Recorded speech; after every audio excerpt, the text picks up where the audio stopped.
ada beberapa hal yang gue nggak bisa bicarain di sini yang jelas. Ya, nggak diceritain. Oke, biar aku aja kali ya yang ceritain. Hi, this is Dictionary Talks. Tepat 1 tahun ya saya masalahnya. Udah lama banget ternyata. Wah, harusnya udah lupa sih. Oh, atau memang aku sepenting itu ya? Makanya diungkit-ungkit terus. Anyway, aku udah catat beberapa poin nih. Kita bakal tanggapin program TV iTalks yang ngejual nama gue tanpa izin. Nggak apa-apa. Kan memang kayak gitu. I don't know ya.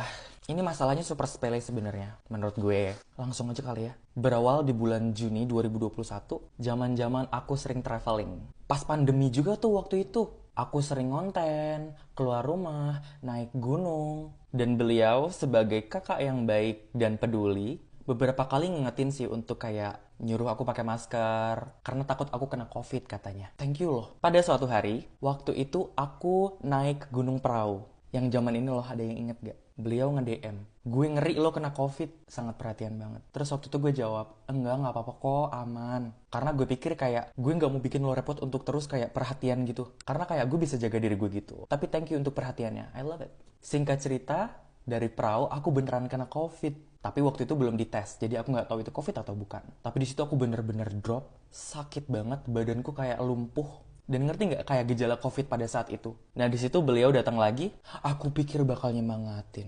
Tapi ternyata malah ngasih suges yang bener-bener bikin panik. Lo tuh kalau kena COVID bisa diusir sama bapak kos lo, bla bla bla bla bla, sesuatu yang bikin panik. Aku tanggapin dengan iya kang, nggak apa-apa, thank you ya. Maksudnya kayak still calm. Beberapa hari kemudian, gue tes dan akhirnya positif COVID. Di situ banyak banget kayak semua orang itu nyemangatin gue. I mean orang sakit kan butuh disemangatin. Termaksud di grup circle waktu itu. Ada Ari, Raffi, and Kak Bella Tobing. Ari dan Raffi ini nyemangatin. Nah, Kak Bella Tobing ini, kalau nggak salah ya, masih tetap dengan pendiriannya yang kayak sejenis. Nah, apa gue bilang? Bla bla bla bla, sesuatu yang sebenarnya negatif gitu. Gue tahu itu fakta, tapi itu bukan apa yang sekarang gue butuhin. Gue lagi sakit, untuk gerakin badan aja nggak bisa. Jadi gue waktu itu balasnya judes banget kayak, ya kak thank you. Karena apa yang gue bisa lakukan? Tapi Ari dan Raffi waktu itu nyemangatin dan sangat keren sekali. Terus gue balas sangat manis waktu itu. Thank you Ari, Raffi, bla. Pakai emot peluk waktu itu. Terus si Kak Bella Tobing ngebales. Giliran sama Raffi Ari aja pakai emot peluk. Sama gue cuma thank you. Di situ dia langsung bilang, jangan ada yang pernah lagi masukin gue ke grup ini. Bam! Dia out. Bam! Instagram aku di remove. Dia langsung cut off Ray. Gitu. Di pembahasan iTalks ini seolah-olah dia yang paling sakit hati. Gue udah terlalu sakit hati juga sebenarnya. How about me? Apakah aku happy? Aku juga manusia biasa yang punya hati. Kalau kamu ada di posisiku waktu itu, lagi sakit banget, COVID, sesek, bertahan hidup. Ini hidup dan mati itu benar-benar udah di depan mata. Dan aku harus menghadapi drama itu yang sangat simpel itu. Di dalam hati, keinginan untuk meminta maaf pasti ada. Tapi sebentar ya, nunggu aku sembuh. Atau setidaknya nunggu aku bisa bangkit dari kasurku. Akhirnya berminggu-minggu berlalu, ngomongin tentang aku di cut off sama dia, aku jadi keinget sama statement dia. Dia itu orangnya kalau udah gak suka, orangnya udah gak cocok, bakal di cut off memang. Dan bagi dia gak ada kesempatan kedua, aku masih ingat banget. Mau lo mohon-mohon, sujud-sujud, tuh dia gak bakal terima. Banyak kok contohnya. Jadi aku pikir ketika aku di cut off, ya udah semuanya berakhir. Gue cuma menjalani apa yang dia mau. Berbulan-bulan kemudian, aku memberanikan diri untuk ngechat beliau dan meminta maaf. Dibaca kok sama dia, tapi setelah itu aku langsung di-block. Ya seperti yang aku duga, memang udah gak ada kesempatan. Jadi memang lebih baik pergi dan mencari kehidupan baru. Oke, sekarang kita tanggapin tentang iTalks-nya. Orang banyak kok yang gak teman sama dia. Seolah-olah kayak semua orang ya. Terus seolah-olah kayak, Ray gak punya teman sama sekali. Sendirian. Enggak, cuma sama circle-nya dia doang kok. Dan itu pun hanya beberapa orang, bisa dihitung jari dari triliunan manusia yang ada di bumi ini. Ketidakcocokan kan wajar ya. Aku tuh kayak cermin, cuma merespon tindakan yang kamu berikan kepadaku. Ketika tindakan lo gak cocok sama gue bakal ngasih tindakan yang gak cocok juga. Kok kayaknya statementnya seolah-olah gue gak cocok sama semua orang. Jangan cuma nyuruh orang lain untuk bercermin. Kita juga punya kan di kamar. Gue bukan tipe orang yang kayak main langsung cut off orang gitu aja. Gue pasti kasih beberapa hal untuk dikomunikasiin. Tetapi ternyata beberapa kalinya itu tidak disambut dengan baik. Akhirnya gue memutuskan untuk ya udah gue cut off dia. Gak mau cut off gitu aja. Ngasih beberapa kesempatan, tapi beberapa kesempatan itu gak diindahkan. Gak diindahkan gimana orang aku di remove. Terus pas aku chat minta maaf, aku di-block. Dan dia lebih memilih untuk terus menebar kebencian kepada media massa. Ini yang tahu-tahu aja ya. Dia sering banget sih kalau lagi nge-live, kayak nyindir-nyindir, ngerendahin. Dan aku gak pernah gubris itu sih, karena aku bukan dia. kita semua dipertemukan dan mereka tuh cerita permasalahan mereka antar satu dengan si dia. Dan hampir semua punya masalah dan nggak temenan sama dia. Kita semua dipertemukan dan cerita tentang permasalahan yang sama. Seolah-olah dipertemukan oleh semua orang dari Sabang sampai Merauke. Cuma beberapa orang aja kok. Siapa aja ya?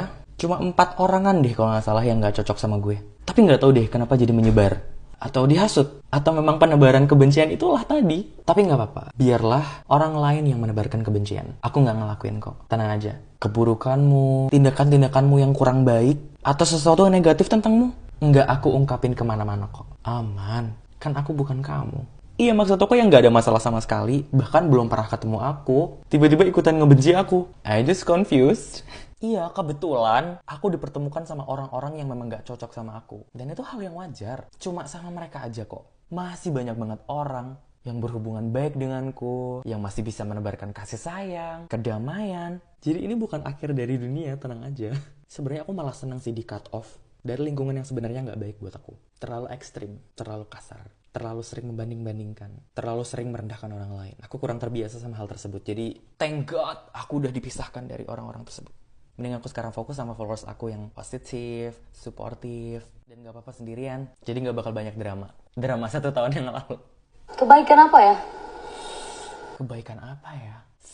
Bahkan beliau pun sampai kebingungan untuk ngelihat kebaikan seseorang. Entah karena lupa atau memang gak bisa menghargai. Makanya gampang banget untuk nge-cut off orang. Lumayan kasihan sama beberapa orang yang pernah ada di hidupnya, pernah berjasa, pernah berkorban, tapi dihapus dari memorinya karena satu kesalahan.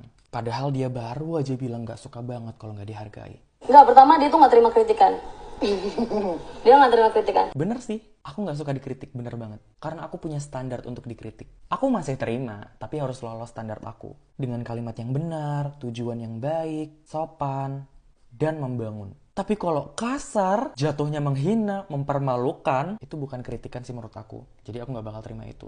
Aku jadi keinget satu kalimat yang dilontarin followersnya dia ke aku. Pantesan aja ibu lo mati. Lo bencong sih, banyak masalah. Awas lo sampai ngata-ngatain Kabela lagi. Gue tandain lo. Bacanya sedih sih, tapi gue bisa berbuat apa? Kenapa followersnya bisa begitu? I don't know. Mungkin memang penebaran kebencian itu tadi. Kalau followers aku kan gak ada yang kayak gitu ya. Soalnya opininya gak ada yang aku giring. Tetap peace, damai, kalem. Soalnya FYI, ini bukan orang pertama yang gue giniin. Bener kan? Aku bukan orang pertama yang digituin. Buat kamu di luar sana, semoga kamu bukan orang yang selanjutnya ya. Karena dia akan menebarkan kebencian dan membuat semua orang membencimu. Semoga Tuhan mengampuni.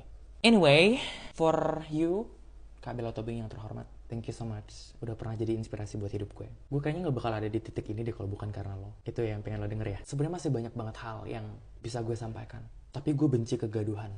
Bahkan sebenarnya gue buat video klarifikasi kayak gini pun dipaksa sama followers gue. Kak, hidup lo itu keren banget, sangat menginspirasi. Gue nonton full kok podcast yang kemarin, beberapa kali tepuk tangan.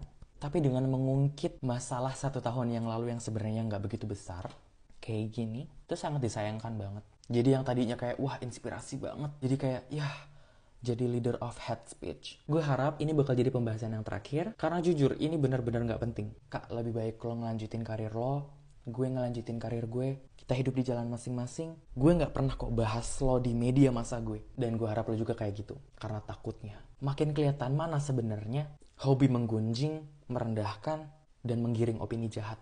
Dan gue, Reizuka Ari, juga meminta maaf. Udah bikin lo sakit hati. Udah bikin lo kerepotan menghadapi netizen dengan 1000 pertanyaan. Gue cuma manusia biasa yang gak luput dari kesalahan. Dan gue cuma pengen lo tahu kalau gue bakal belajar kok. Dengan segala jenis kebencian di luar sana, masih tetap ada rasa sayang ke lo karena lo pernah berjasa di hidup gue.